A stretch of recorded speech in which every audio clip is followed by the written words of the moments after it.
ಆಮೇಲೆ ನಮ್ಮಪ್ಪ ನೀವು ಹೋಗಿರಮ್ಮ ಬೆಳಗ್ಗೆ ಬಾ ಸರಿ ಅಂತ ನೋಡೋಣ ಅಂತ ಹೇಳಿದ್ರು. ಸರಿ ನಮ್ಮಪ್ಪನ ಮನೇಲಿ ಬಿಟ್ಬಿಟ್ಟು ನಾವು ರಾತ್ರಿ 12 ಗಂಟೆ ಅಲ್ಲಿ ಕೂಗೂರು ಬಿಟ್ವಿ, ಚಂದಾಪುರಕ್ಕೆ ಬಂದ್ವಿ. ಸರಿ ಮತ್ತೆ ಬೆಳಗ್ಗೆ ಒಂದು 8-8:30 ಅಲ್ಲಿ ಬಿಟ್ಟು ಈ ಕಡೆ ಎಲ್ಲ ಕಡೆ ಊರುಗಳಲ್ಲಿ ಈ ಕಡೆ ಊರುಗಳಲ್ಲೆಲ್ಲ ಸ್ವಲ್ಪ ಗೊತ್ತಾ ನಮ್ಮಮ್ಮ ಅಂತ ಫೋಟೋ ಇತ್ತಲ್ವ, ಎಲ್ಲರಿಗೂ ತೋರಿಸ್ಕೊಂಡು ನಾವು ಕಾಮನಹಳ್ಳಿ ಅಲ್ಲೆಲ್ಲ ತೋರಿಸ್ಕೊಂಡು ಹೋದ್ವಿ. ಅಲ್ಲೆಲ್ಲ ಹುಡ್ಕೊಂಡು ಅಲ್ಲಿಗೆ 9:45 ಆಗಿತ್ತು.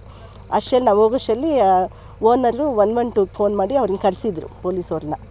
ಅವರು ಬಂದು ಅಲ್ಲಿ ಜಸ್ಟ್ ಅವಾಗ ತಾನೇ ಬಂದಿದ್ರು. ಅಷ್ಟೊತ್ತು ನಾವು ಅಲ್ಲಿ ಹೋದ್ವಿ. ಆಮೇಲೆ ಅವ್ರು ಏನು ಅಂತ ಕಂಪ್ಲೇಂಟ್ ಬರ್ಕೊಂಡು ನೀವು ಒಂದು ಸಾರಿ ಹುಡ್ಕರಮ್ಮ ಎಲ್ಲ ಕಡೆ ನಿಮ್ಮ ರಿಲೇಷನ್ ಕಡೆ ಎಲ್ಲ ಹುಡುಕಿ ಮಧ್ಯಾಹ್ನ ಹಂಗೆ ಬಂದು ಕಂಪ್ಲೇಂಟ್ ಕೊಡಿ ಅಂತ ಹೇಳಿದ್ರು, ಸ್ಟೇಷನಲ್ಲಿ ಕಂಪ್ಲೇಂಟ್ ಕೊಡಿ ಅಂತ.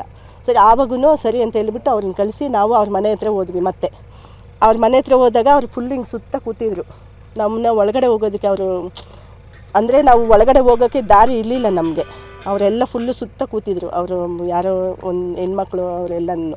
ಸರಿ ನಾವು ಅಲ್ಲಿ ಹೋದಾಗ ಅವ್ರು ಯಾಕೆ ರಾತ್ರಿ ನಾವು ಬಂದಿದ್ವಿ ಯಾಕೆ ಬಾಗಿಲು ತೆಗ್ದಿಲ್ಲ ಅಂದರೆ, ಇಲ್ಲ ನಾವು ನಿದ್ದೆ ಮಾಡಿಬಿಟ್ಟಿದ್ವಿ, ಮೇಲೆ ಮಲ್ಕೊತೀವಿ ನಾವು ರೂಮ್ಗಳಲ್ಲಿ, ಫ್ಯಾನ್ ಸೌಂಡ್ಗೆ ಕೇಳಿಸಿಲ್ಲ ನಮಗೆ, ಬೆಲ್ ಮಾಡಿದ್ರು ಕೇಳಿಸಿಲ್ವ ಅಂದರೆ ಇಲ್ಲ ಅಂತಂದರು.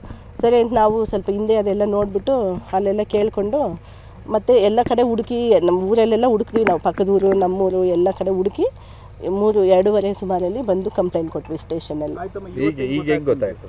ಈಗ ಗೊತ್ತಾಗಿದ್ದು ನಿನ್ನೆ ನಮಗೆ ಯಾರೋ ಫೋನ್ ಮಾಡಿದ್ರು, ಈ ಥರ ರೂಮರ್ಸ್ ಈ ಥರ ಇದೆ ಅಂತ. ಅವ್ರನ್ನ ಯಾರೋ ಈ ಥರ ಅವರೇ ಆ ಮನೆಯವರೇ ಕೊಲೆ ಮಾಡಿ ಕಾರಲ್ಲಿ ತಗೊಂಡೆಲ್ಲ ಬಿಸಾಕಿದಾರಂತೆ, ಸಿಕ್ಕಿದೆ ಅಂತ ಪೊಲೀಸವರೆಲ್ಲ ಅಲ್ಲಿದ್ದಾರಂತೆ ಅಂತ ಯಾರೋ ನಮ್ಮವ್ರಿಗೆ ಫೋನ್ ಮಾಡಿದರು. ಅವ್ರು ನಾನು ಆಫೀಸಲ್ಲಿದ್ದೆ, ಅಲ್ಲಿ ಫೋನ್ ಮಾಡಿದ್ರು. ಸರಿ ಅಂತ ನಾವು ಹಂಗೆ ಎಲ್ಲರೂ ಬಂದ್ವಿ ಇಲ್ಲಿ ಕೂಗೂರಿಗೆ. ಫಸ್ಟು ಸ್ಟೇಷನ್ ಹತ್ರ ಹೋಗಿ ಕೇಳಿಕೊಂಡು ನಮ್ಗೆ ಯಾವುದೇ ಇನ್ಫಾರ್ಮೇಷನ್ ಬಂದಿಲ್ಲ ಅಂದರು. ಸರಿ ಅಂತ ನಾವು ಹೋಗಿ ನೋಡ್ಕೊಂಬರೋಣ ಅಂತ ಹೋದ್ವಿ ಊರಿಗೆ. ಅಲ್ಲಿ ಯಾವುದೂ ಸುಳಿವು ಸಿಕ್ಕಿಲ್ಲ. ಅಂದರೆ ಎಲ್ಲ ಹೇಳ್ತಿದ್ದಾರೆ, ನೋಡಿದವ್ರು ಯಾರೋ ಗೊತ್ತಿಲ್ಲ ಸರ್, ಎಲ್ಲ ಒಬ್ರಿಗೊಬ್ರು ಹೇಳಿರೋದಷ್ಟೇ. ಇಲ್ಲಿ ಬಂದು ನಾವು ನೋಡಿಲ್ಲ. ಹೌದು ಕೊಳ್ತೋಗಿದೆ ಸರ್, ಎಲ್ಲ ಕೊಳ್ತೋಗಿದೆ. ಕಟ್ಬಿಟ್ಟು ಕಾಲೆಲ್ಲ ಕಟ್ಬಿಟ್ಟು ಈ ಥರ ಕೋಳಿನ ಕಟ್ಟಿದಂಗೆ ಕಟ್ಟಾಕ್ಬಿಟ್ಟಿದ್ದಾರೆ. ಹೌದು, ಮಾಂಗಲ್ಯ ಸರ, ಬಳೆ, ಕಿವಿ ಓಲೆ ಮತ್ತು ಅದೆಲ್ಲ ಸೇರಿದ್ರೆ ಒಂದು 50 ಗ್ರಾಮ್ ಇರುತ್ತೆ ಸರ್. ಮತ್ತು ಮನೆಯಲ್ಲೂ ನಮ್ಮ ತಾಯಿ ಮನೆಯಲ್ಲೂ ಇನ್ನೂ 2 ಜೊತೆ ಓಲೆ ಇತ್ತು. ನಾವು ಅವತ್ತು ಮನೆ ಎಲ್ಲ ಸರ್ಚ್ ಮಾಡಿದಾಗ ಅಮೌಂಟು ಪಕ್ಕದ ಓನರು ಒಂದು 5,000 ರಿಟರ್ನ್ ಕೊಟ್ಟಿದ್ರಂತೆ, ಬೇರೆ ಮನೆ ಮಾಡ್ಕೊಳ್ಳಿ ಅಂತ.